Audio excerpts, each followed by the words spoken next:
line. Sean is back in the house. What's up, Sean? What's up, Jason? How you been, bro? It's been a long time, and yeah, I was missing my family. How's everybody doing?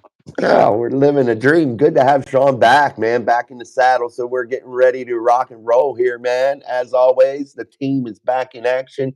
And Steelers football is hot and heavy. Seeing some combine interviews, things of that nature. What's up, everybody in the chat? Sean, TD, Miss Pittsburgh in a building. Good to see you all. Make sure you're double tapping that screen, hitting that like button for us here on Steel City Live. Tough loss today for my kids in basketball, dude. Yeah, just couldn't get buckets to fall. Basketball, Sean, is one of those sports that it's like sometimes you just got to be lucky better than good, or rather than good. It's like, damn, Yeah, it's such man. a fast paced sport, and I Mhm. really enjoy basketball too when I get a chance. Yeah, no doubt. It was fun, man. The kids, though, definitely. I respect the team that we played because I like the guy that coaches and I like the kids on the team. But man, the better team didn't win today. So it is what it is, though. Congratulations to them. They get to move on. So it's all good. And it just, I want my kids in one of these sports, man. We always get so close to these championships and these youth sports or in the championship and it's like I just can't get them over the hump. It's like I've been stuck in that rut here for the last 3 or 4 years. But we'll get there, man. We'll get there one day. You will, bro. You will. You guys will get No it. doubt. No doubt. We get it done. I got to say this, man. Had good kids though, so our kids were good. But we are going to dive in here today, guys, and talk a little bit about the two most important positions in football, individual positions. Sean, we know that the offensive line, defensive line, those are the foundational pieces of any franchise. We understand that, but when you're talking about individual positions that mean the most, and things that just can't be overlooked in terms of a football team building here, man. And that is pass rusher and quarterback. My question today is going to be this. Are the Steelers able to solve this quarterback puzzle? Are they going to be able to make something happen there? And is TJ Watt enough? Is Alex Highsmith, his supporting cast, Herbig, those guys enough, or they still need depth? Are the Pittsburgh Steelers just asked out, Sean, in your opinion, at those two most important positions? Is TJ Watt enough? What do you think, just general here, as we dive into this conversation? I don't ever believe that one guy is enough. I've always been a huge believer in it takes a whole team to build the dream. Amen. You've got to have depth. You got to have guys on both sides, and I believe that with not just the rushing position, but even the wide receiver position. You got to have more than one guy. Without when you only got one, it's too easy for a defense to just kind of take that guy out of the game, and then they take advantage of that whole situation. And just knowing that nobody else is going to step up, that can become a problem. You got to have stars on both sides of the ball, both sides of the defensive line, on rushing the quarterback, both sides of the field when you got wide receivers. It really does take the whole team. You got to be dangerous everywhere. You're only as strong as your weakest link. Amen, man. That is true. And you need to have these positions. You need to have a core group. And man, I think depth is going to prove to be the most important thing for this football team or any football team. And I thought the Steelers had quality depth this season in 2024. I thought that the depth was good enough in most places, but it was just lack of production all over the place. Do you blame that on player lack of production, Sean? We haven't talked since the season here on the channel with you here on the show. We haven't really talked about like what failed them and things of that nature, but not to get too deep into it. But do you feel that it was more of player, individual guys not producing enough and maybe the coaching wasn't enough? Where are you casting the most blame as a fan of the Pittsburgh Steelers, as a fan of football, watching this football team? Where's the most important part of this blame game got to go? I put most of the blame on Mike Tomlin, and the reason I do that is because the lack of preparation, and he showed me that there was no change in game plan. Week in and week out, they went out there with the same game plan, and it resulted in like a catastrophic failure. Excuse me. Because they were in the right momentum. They were building like momentum and going out there and winning games back to back to back. and the morale got high. 1 minute they're in the locker room dancing and celebrating, and the team morale was there. And then it seemed like when Russell Wilson fumbled that ball and we got that loss, Russell Wilson's first loss, that was the beginning of like the snowball effect. And I felt like they were never able to kind of recover from that. And it's like the team lost morale, and that's where I put the blame on the coaching staff for that. You got to change things up, and help build momentum back up. And if Russell Wilson wasn't able to get it back together and stand tall in the pocket and be confident in his throws, because he looked uncomfortable to me.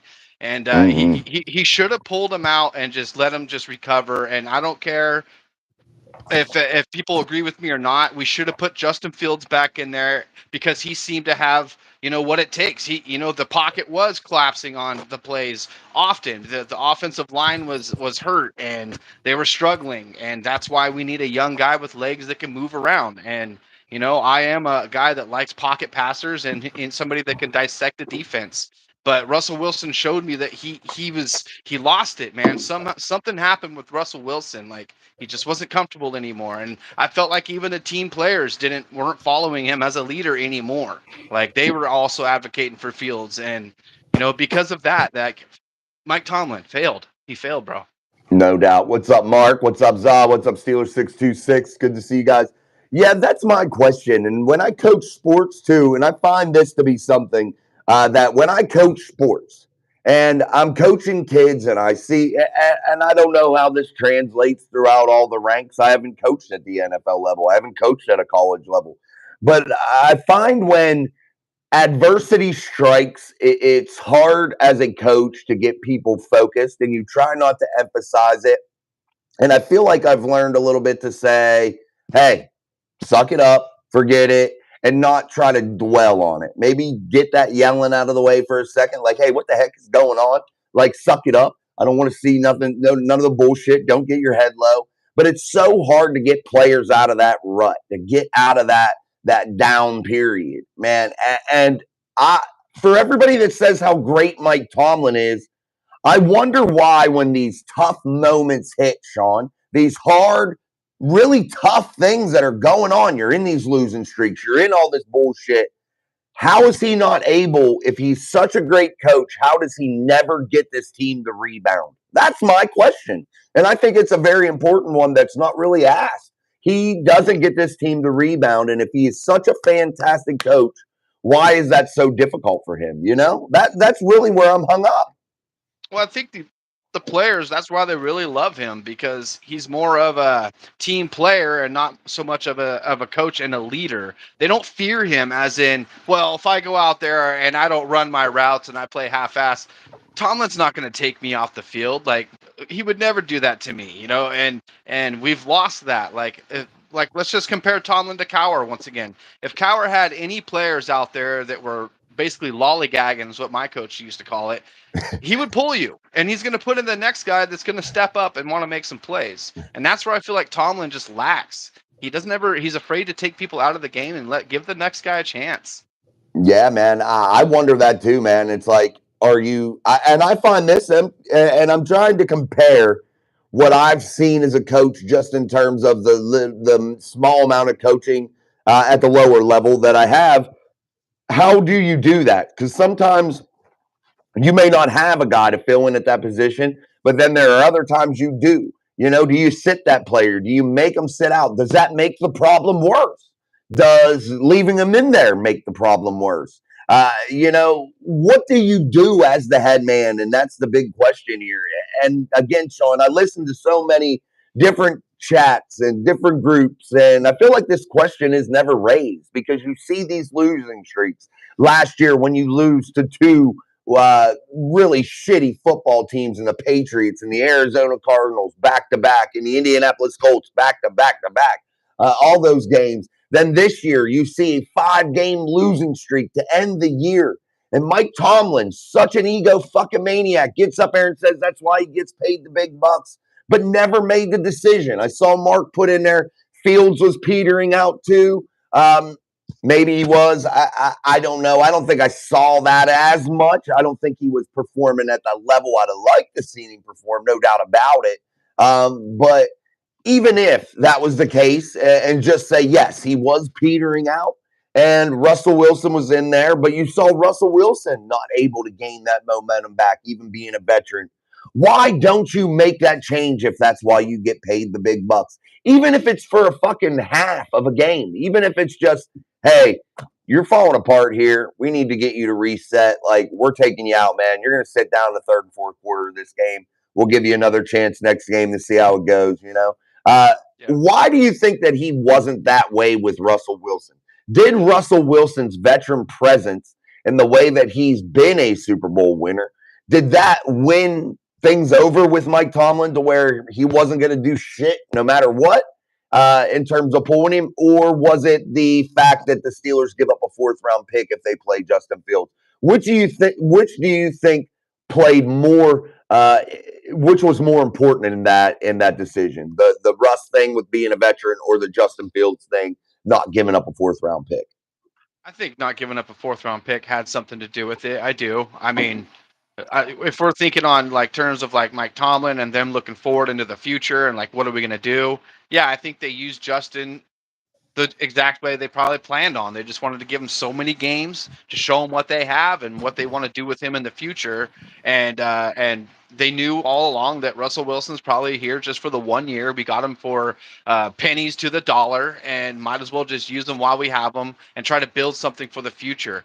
And that's the only thing that kind of makes sense to me because I say the same thing you do. Why didn't he make the move? And yeah, and to answer your question a few minutes ago, same thing. I would take the if you have a superstar and they're not up to par, they're not performing, they have a bad attitude. I don't care if it causes you the game. You pull them and put them on the bench to send a message to the rest of the team that if you guys want to pull this shit, you're gonna find yourself right here on the bench next to him. And I don't care who you are, how much you make, and how much we pay you, how big of a superstar you are. This is the standard, and actually have a fucking standard. Absolutely. And is that the thing that Tomlin lost? Does he put too much into being some of these guys' buddies? Is he so afraid to piss some of these guys off that he doesn't have that standard to where he says, look, I'm the coach. I don't give a shit if we lose all the games in the world. I don't care. If you don't do what I say, you don't get on board with the program, you're not going to do the film study the way that it needs to be done. If you're not going to make football the center of your life as a professional, then you got to go and we'll sit you on the bench and we don't give a shit what your name is. When did Mike Tomlin lose the thought process of the name on the side of the helmet is bigger than the name on the back of the fucking jersey? Is that something he lost? That's where you kind of have to put blame on the Rooneys. You know, they have a reputation for letting the coaches stay there for generations, basically, and they don't have to really worry about that. So you know, that's where I kind of point at the Rooneys, and they are at fault for that. Amen, man. And I do think that he did lose that, Sean, no doubt. We're going to keep diving into the chat. What's up, Daniel Vigi, and Daniel Warman? What's up? Yes, and we'll get to Daniel Warman's comments. What's up, Daniel Barry? Sports highlights. Wave that terrible towel from his Pittsburgh. We'll keep getting down through. Just Terry Harris. What's up?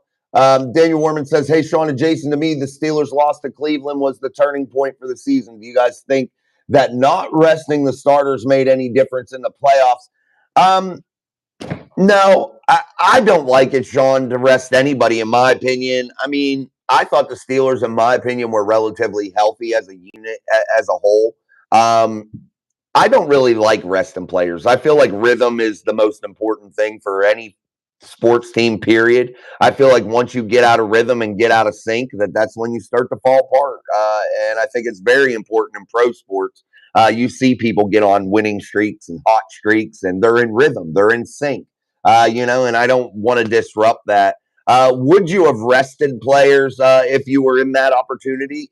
And do you think that first Cleveland loss was a turning point? I seem to think so too. I seen somebody else, I think it was Mark, mention about Cleveland up in farther up the chat too.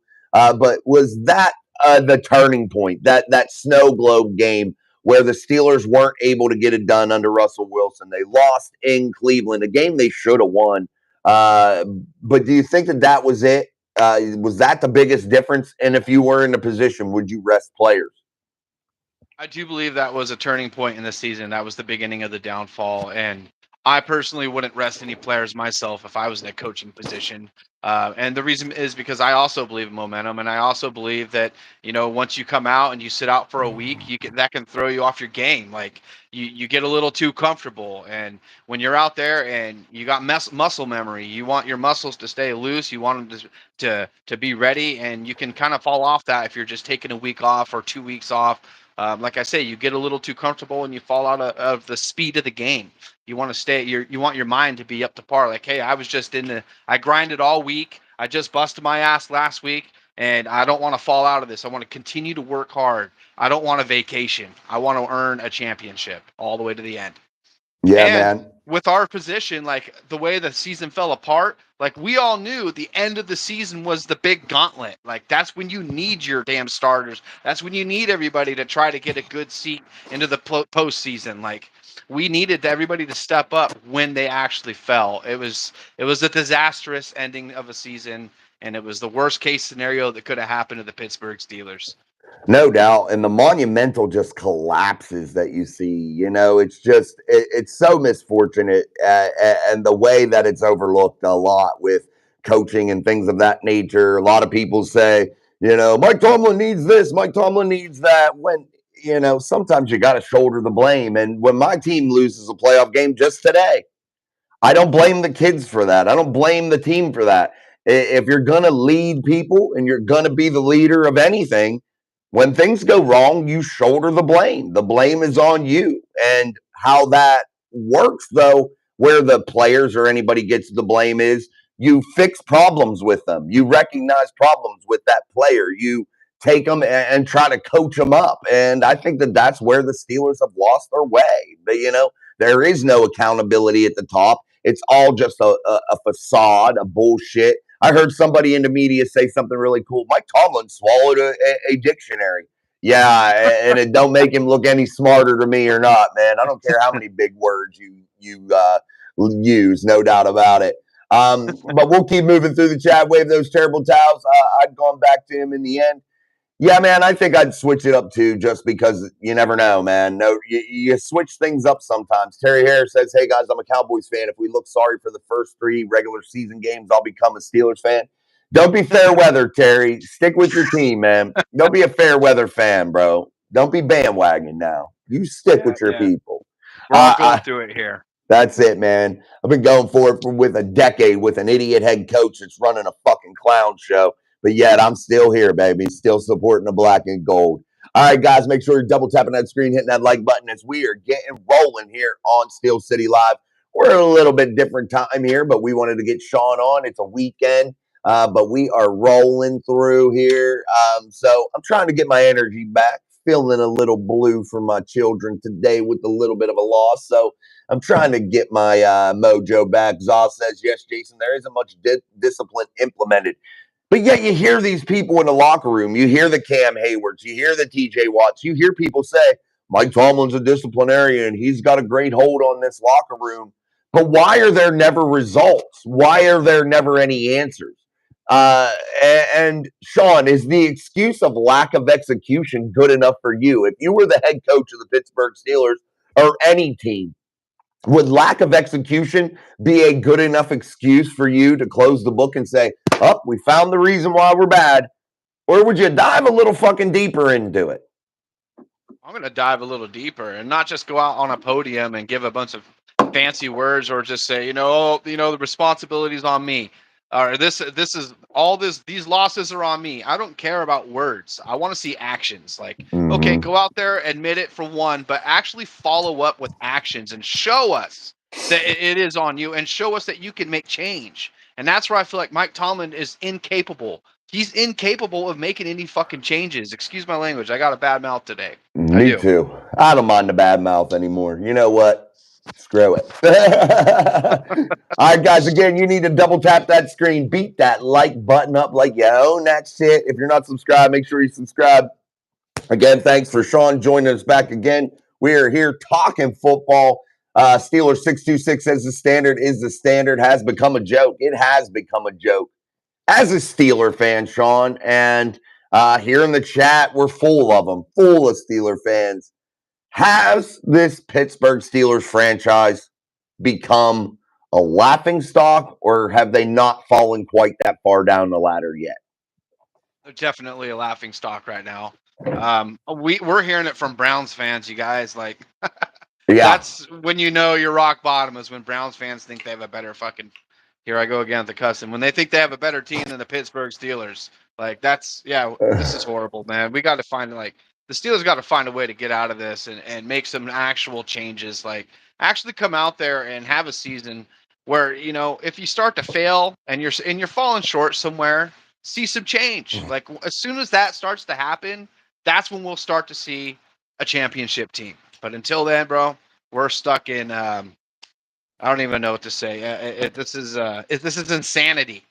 Absolutely, man. I think so too. I got a comment back, Sean, and the other night I did a show, and I don't know if you were on that show listening or not, if you were at work, but I did a show and I talked about, we're going to dive into the combine a little bit here, guys. I talked about numbers and analytics not being everything, not being the everything that you should look at, the end all be all when you're talking about bringing players in through the draft, bringing them in through free agency, that you need to see performance on the football field. And somebody made a comment to me and said, yeah, most of these guys have no experience in the NFL. Well, duh, they're coming from college. So, yeah, they don't have experience. You don't know how they're going to play. So you have to rely on the numbers. If you don't rely on the numbers at the combine, then you're not going to know what you get, blah, blah, blah, blah, blah. Just talking about, hey, the numbers are the numbers. What do you think about that as we're going to dive a little bit into the combine and talk about the Steelers quarterback situation, maybe what some of their needs are in terms of the draft? What do you think if you were putting your GM hat on and you're looking at players, you're interviewing players, what's the main thing that you're looking at? How are you combining the numbers with the performance? And what are you looking for the most out of a player when you are thinking about bringing them into your franchise, whether it's through free agency or through the draft process? I'm looking for football IQ. I'm looking for somebody that actually understands the X's and O's. I'm looking for somebody that can walk up to the line of scrimmage and be able to identify what the defense or offense is trying to do, and be able to shut a play down or create a play. And that goes for every position, not just quarterback.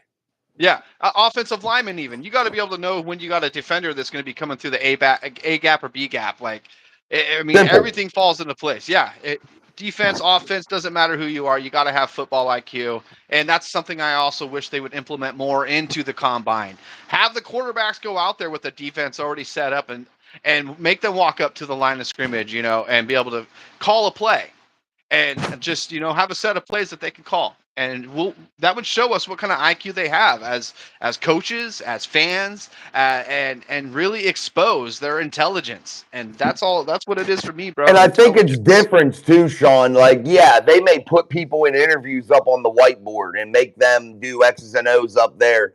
It's different, and I don't even care if it's shorts and T-shirt, whatever you're getting up there. It's different when you're out on the field.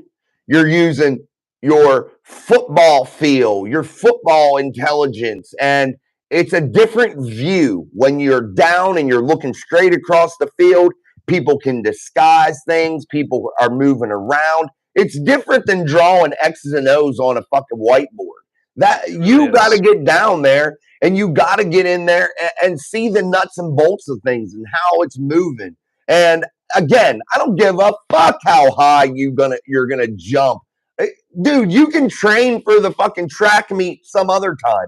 I want to know how you play football, dude. I don't give a fuck about the track competition going on. And that's what the combine is, Sean, in my opinion. It's a glorified fucking track meet. If I wanted to watch track events, I would watch track and field events. I'm not there for that. I'm looking for football players. And you're right. Make it more about football. Make it more about the intellectual side of football, having a big football IQ. No doubt about it, man. And it bothers me a great deal that that's not more of an emphasis. And I just feel like we've got out of touch with shit here a little bit. as opposed to what we need to look at. And I think scouting departments have become a little bit skewed because the analytics and the numbers, and I appreciate math and I appreciate numbers and statistics, but it is not the end all be all. You have to figure things out at a more in depth level. And if you're not willing to do that, I think that these teams, these franchises, are making a mistake at who they have in there trying to look and evaluate these players, man. I feel like former players need to be more of the scouts. Those are the people, maybe spend a little bit more money and get those people involved, those former players. Those are the guys that know a football player when they fucking see it. You know, that's just my Yeah. feelings, man. And also, It's tough. I think it's, a lot of these college guys are actually getting multi-million dollars before they even get into the NFL now, and I think that's also become a problem. I would kind of be weary of those guys, like look at Deion Sanders' son. He's out there tearing it up, but he's already worth multiple millions of dollars. Like he's got money. I think that could be a problem. You want guys out there that are hungry to actually make a career, to make that money, to earn these things through incentives. Like a lot of these kids already have it. So where's the motivation? Yeah, I don't like the NIL shit. I mean, I don't mind you paying and helping them and doing a little bit so they can eat and maybe have a vehicle while they're there or a decent apartment. I just don't feel that NIL stuff should be millions of dollars. I don't think you should be creating millionaires at college. And I agree with you. And people may say we're fucking crazy or whatever. When you take away the hunger, you're making college the plateau kind of deal. Like, yeah, we can make it rich here. We don't really even have to go to the pros. We can figure it out here for 4 years and make a boatload of cash and then go into the NFL and grab one contract. And we don't really have to care. Who cares if we win championships? We'll just take all these dumbasses' monies that are money that they're going to root for us and invest all their time and energy into us. And we really don't have to give any effort because we're so damn rich. I don't care if we win a championship. That's not why I play this game. I play this game for generational wealth. I play this game to Yeah. get a paycheck. And that's what you're breeding here. And I'm sorry. When the NFL made itself not the highest level, not the level that you have to grab to be something in the sport, when you can make it at a lower level and not have to worry about it, I think right there was something that really hurt the NFL, in my opinion. And I think you're exactly right with that. No doubt about it. What's up, Footsbag? What's up? You lost internet? I didn't think it was that bad of a Super Ooh. Bowl. I definitely thought the Eagles whooped that ass. I was just glad to see the Chiefs lose. Football purgatory, football IQ, and some fucking heart. Yeah, and Yeah. that's the part, Sean. I think that right there, heart. I think that that's what you take away from the game when you create millionaires at the college level. I feel like you take away a lot of that heart. Now, here's the thing. Every player isn't making that kind of money, no doubt about it. So, are we maybe over exaggerating the fact that, those guys have that much money or too much money? Do you think that there is still a big enough pool of guys out there that, are still hungry for shit? And yeah, do you think that that's the case?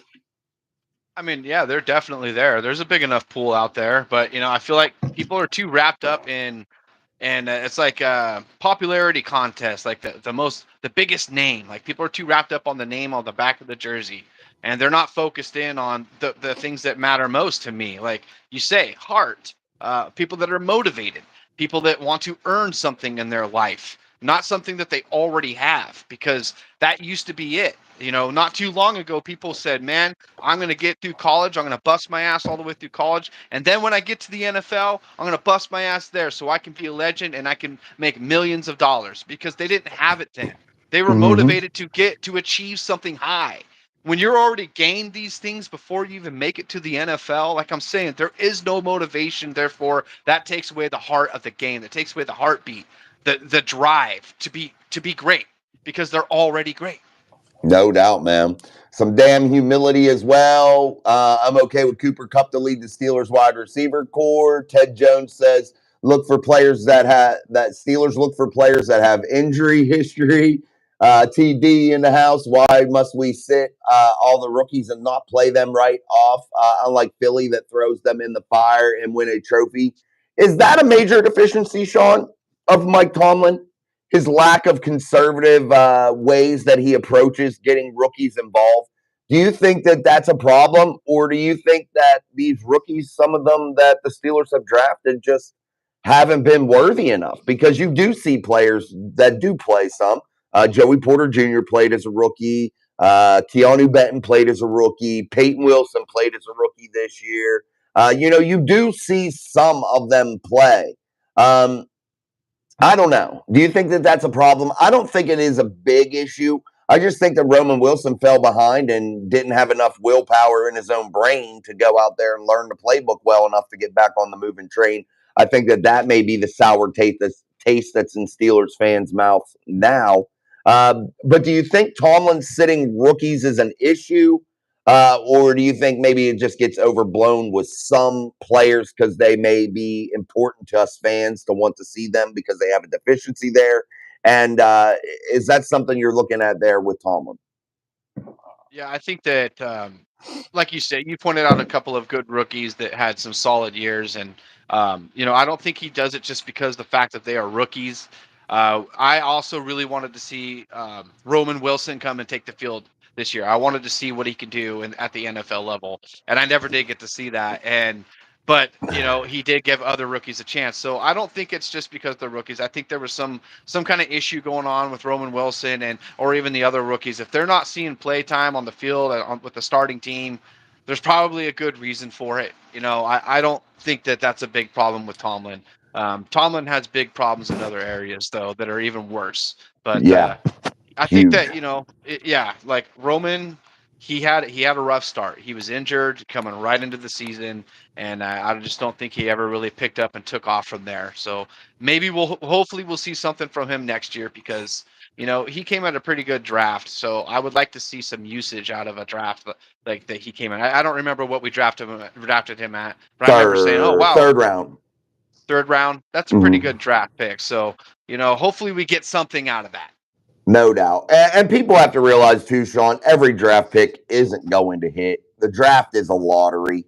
No doubt about it. You just got to do your due diligence, really try to evaluate these players the best that you can, and really dive into more of what makes them tick as a person and kind of gauge that work ethic. Again, if you're possibly getting drafted into the NFL, you're a phenomenal athlete. Everybody's good at the NFL level, and I think that there's some variables that may be overlooked a little bit that need to be paid a little bit more attention to. Sleeping Lady says we should do with the wide receiver room exactly the same as last year with the quarterback room. Take out the trash. We can't rely on this wide receiver room as is. Sean, do you think that that would be who of the Pittsburgh Steelers to just literally revamp that whole fucking thing? Is that something you would be willing to do, or are there pieces in there that you would have to hold on to? There's pieces in there, and the first one that comes to my mind is Calvin Austin the third. I mean, I love that him. guy, yeah, he's going to be something special in the NFL. I do believe.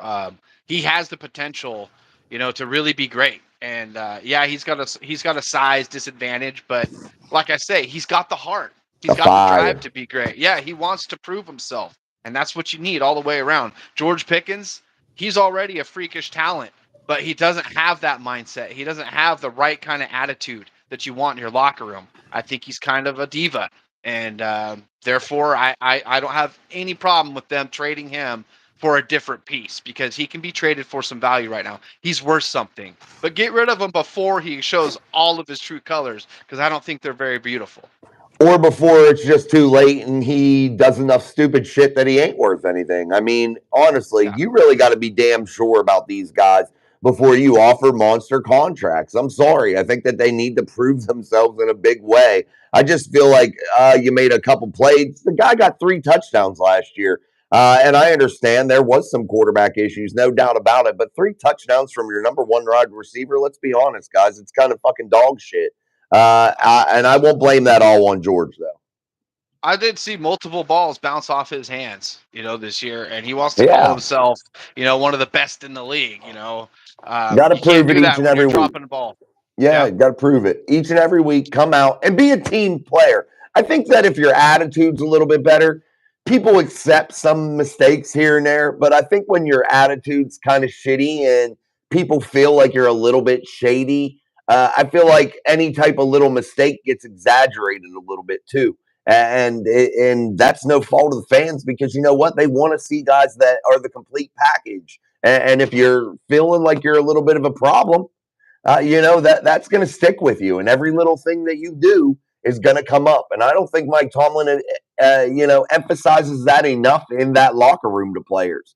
Like, look, Right. once you start to get that bad name, shit can roll downhill bad for you, man. You got to get that under control. Sleeping lady, he was talking to TD. Tim Manto, Tomlin needs to reestablish a program and recruit guys based on that.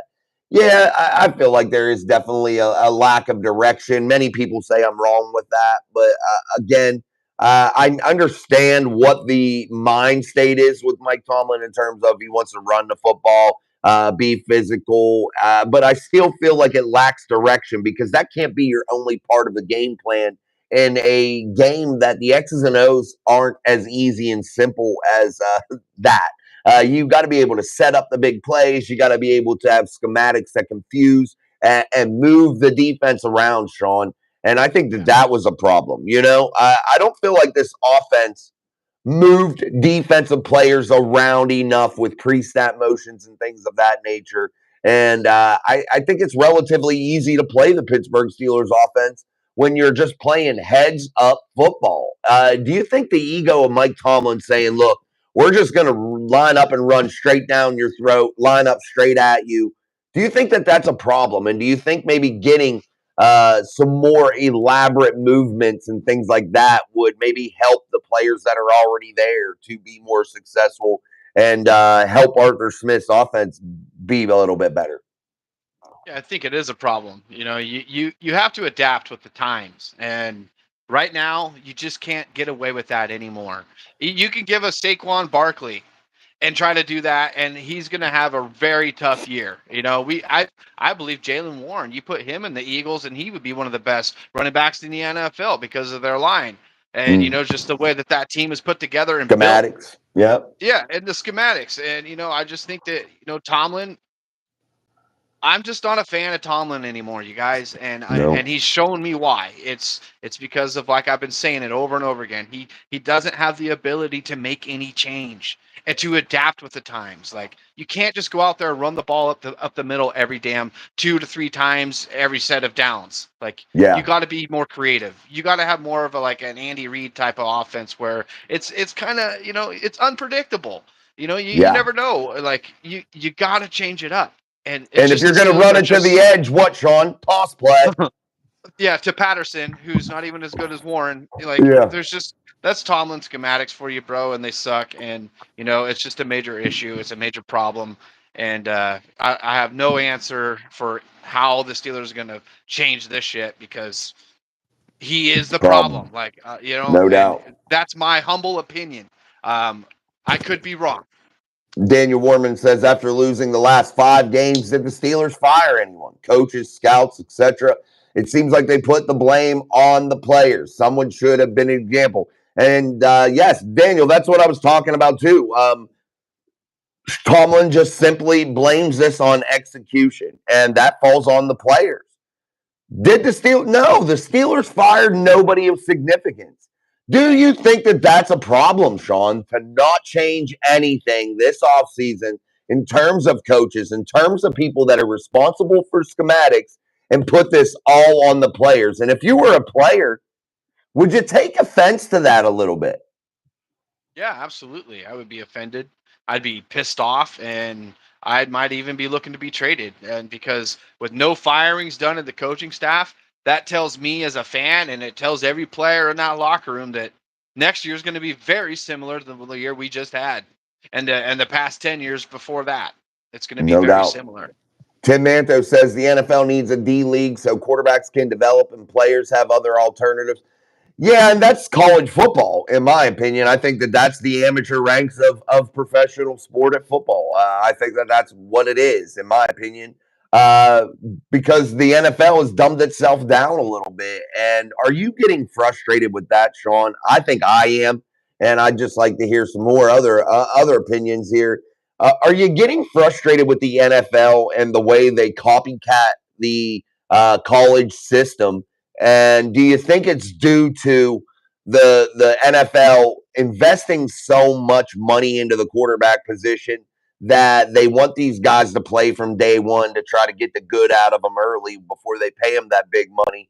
Uh, do you think it's wrong of the NFL to kind of follow the lead of college football? And do you think the NFL needs to step back into that forefront of being the innovator and college football copying off of them? Yeah, the NFL is definitely making the wrong moves there. You are the NFL.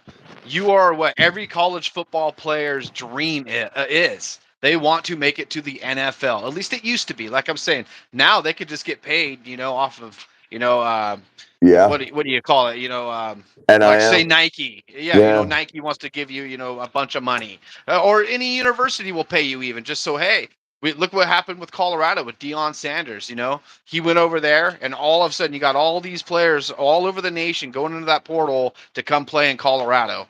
And it's no longer like, hey, we're trying to get to the NFL. It's like, no, we're going to try to just make it to college and make my money in college because I can make a couple hundred. I can make let's just say $1 million, and if you invest that correctly, if you're smart, you can live the rest of your life off of just putting $1 million away and living what is it called? God, I'm drawing blanks right now. Frugal, minimalist.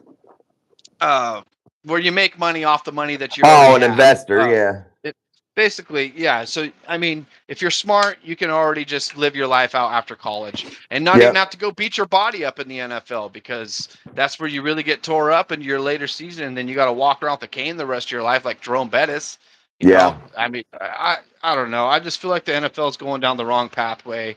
They're also taking away from, us longtime fans who've been supporting the NFL for 20, 30, 40 years. And now they're kind of making it hard for all of us to watch a game anymore because we got to have a certain streaming service to even I see a game. know. And they're reaching out and they're trying to go to Ireland. They want to go to Europe. They want to go to London. They want to give them all these games, and they're taking away from us, the people who built this. And I just feel like the NFL is going down the wrong path right now. I do too, man. And I feel like when you oversaturate things, the appeal goes away a little bit. So I do feel that could be a problem. I feel like too that was part of the lure of the NFL, Sean. It was a short 16-week regular season. It was a battle down to the end. The playoffs were intense because not a ton of teams made it. It was the best Yeah. of the best clashing, and every game meant something. I feel like the more you add, the more shitty teams you get in there, the more cakewalk games you have, you lower the competition. I just feel like, yeah, definitely there are some issues, man. It should be salary plus performance bonus for star players from Ted Jones. Some kids make more money in college than they do in their first NFL contract. Congress is going to have to regulate football and basketball NIL. Daniel Warman just saw in the news that Trump is going to pardon Mike Tomlin. Mike Tomlin needs a fucking pardon, man. No shit, because he's fucking terrible. They don't know how to use Austin. No, they don't. Austin is a gadgety guy. Austin is a guy that they could definitely use also, and getting him out in space and allowing him to use his athleticism. They definitely don't do that. Absolutely. Everybody listen to TD. Let's hit that like button. All you have to do is double tap that screen, sends us out into that YouTube algorithm. We are a little out of rhythm in terms of time, but we are rocking and rolling. Good to have Sean back on the channel here as we are back into football. We will have some mock drafts coming up. We'll get Sean to do one too. I'll get those going. We have the combine coming up. The combine's over now, basically. We have the draft, free agency, so a ton of things happening. Ted Jones says Art wants to run the ball 1970s football. I don't know if it's Art. I think it's more Mike. And guys, I think people get skewed here too, Sean. It's not about running the football that's the problem, because every good team in the NFL runs the football at an exceptionally high rate, and they're tops in the league at running the football. The problem is if you can't complement that and you don't have the schematics to piggyback off of the run. You have to be able to keep people guessing. And I think that is the issue that Mike Tomlin faces. And it's a simple issue. You have no balance, no creativity, and no balance. Is that the biggest issue for this Pittsburgh Steelers team? Is it the lack of balance and creativity when it comes to piggybacking off of this thing that you want to do the best? Absolutely. You got to go out there and keep the team guessing, like you said. The Steelers have become so predictable, bro, that it's even hard for us fans to watch because we know what we're about to witness. We know we're going to see a bunch of 3-and-outs where they're going to come out there, they're going to run the ball on first and second down, then they're going to try to make a desperate pass on third down, and it's probably going to fail. They're going to punt the ball. It's become hard to watch. No doubt. It's way too predictable, man. Mark Malone says you need a guy like Caleb Johnson or Genty to run that outside zone. And yeah, you got to get guys that fit your schematics. And that is something Omar Khan and company have to realize too in this draft. Yeah, these first couple rounds, I want you to go out there and get the best athlete you can possibly get, the most phenomenal player you can get. I don't really care of a position. But when you're starting to work back in through the draft a little bit, you got to get guys that fit your schematics and what you want to do and how you run things is a big, big, important key piece to the puzzle on how you go and pick people. DJ Thomas, what's up? Lindsay C in the house. Mark Day Moss. I told my wife not to buy any more Steelers swag until Arthur Smith is gone. LOL. Yeah, man. A lot of people didn't really care for Arthur in the way that he approached this season, but definitely it is something that hopefully we'll get back on track. But as always, guys, make sure you're double tapping that screen, hitting that like button. We're going to continue to dive through the chat, put your comments, questions, and concerns inside of there. We're going for a little bit longer here. I want to talk about the quarterback position, Sean. Now that the season's finished up, I haven't got to talk to you about it really. Where do you want to see the Pittsburgh Steelers go? Is it younger inside of the draft? Is it Justin Fields? Is it Russell Wilson? What is it for you that would make this offseason successful in terms of what they got to do at the quarterback position for you to deem this offseason a successful one? And is that planning for the future or is that just playing for the now? I think they got to roll with Justin Fields, bro. And the reason I say that is because he is young. He has NFL experience, and he's also still trying to make a name for himself. He seems like a pretty humble guy too, which is what you need. Like he sat behind Russell Wilson after being a starter for years and remained positive. He looked at it as a positive thing and tried to learn. And maybe he did learn something. Maybe he took something away from Russell Wilson. But I think we got to roll with Justin Fields and not waste a draft in the quarterback department. We got other areas that need to be fixed. Justin Fields is good enough to get us a chance at a postseason shot.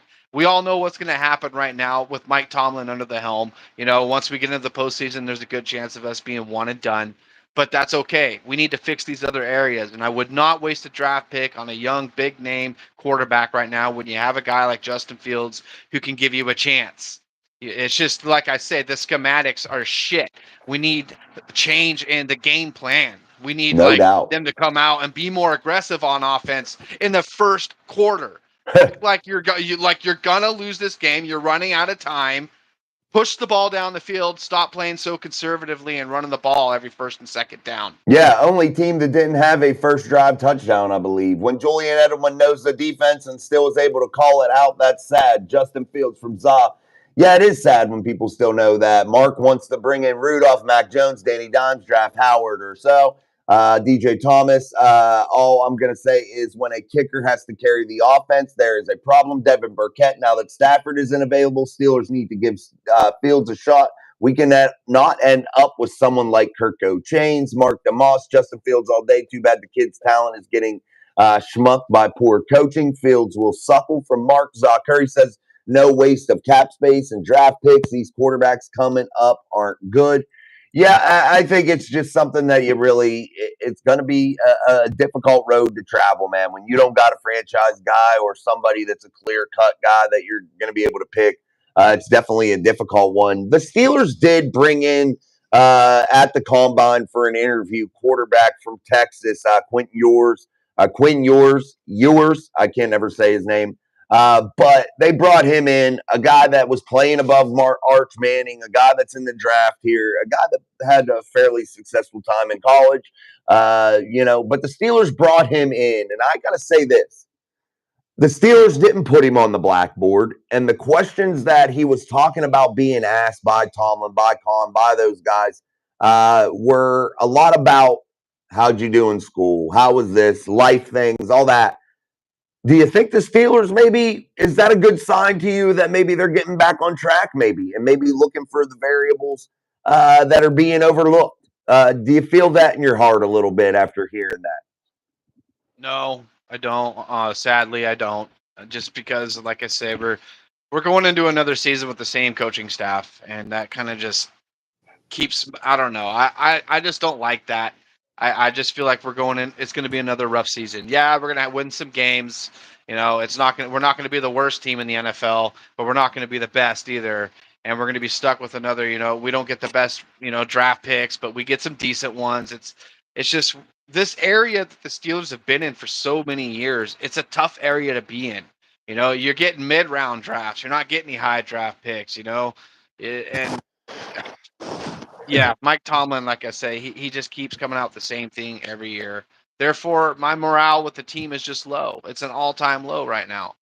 Still Life says, who cares? This team is going nowhere fast until Tomlin is out, which will be never. Mark Malone says, we're not going to draft the right quarterback first time out. LOL, just wait and draft the next Brady year after next.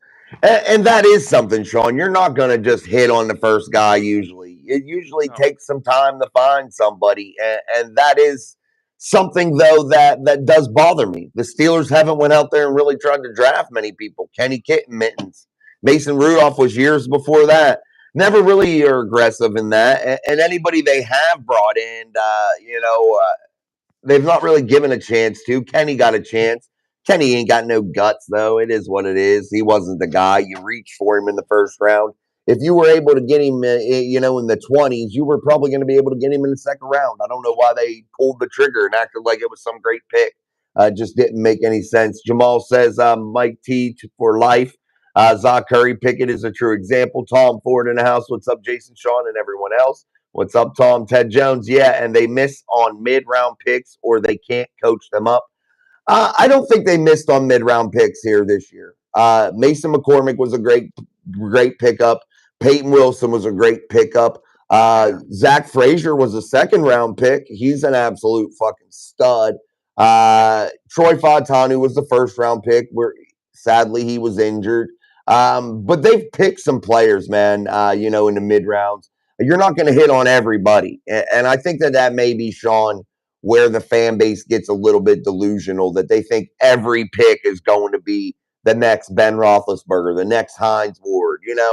And I think that may be where we need to pump our brakes and realize this: if you have 6 draft picks and 3 of those guys hit, that's a successful draft class. I mean, honestly, do you think maybe as the fans move through the draft process here, do you think that the expectations may be a little bit far too high in terms of thinking that every draft pick got to hit in order for that draft class to be a successful one?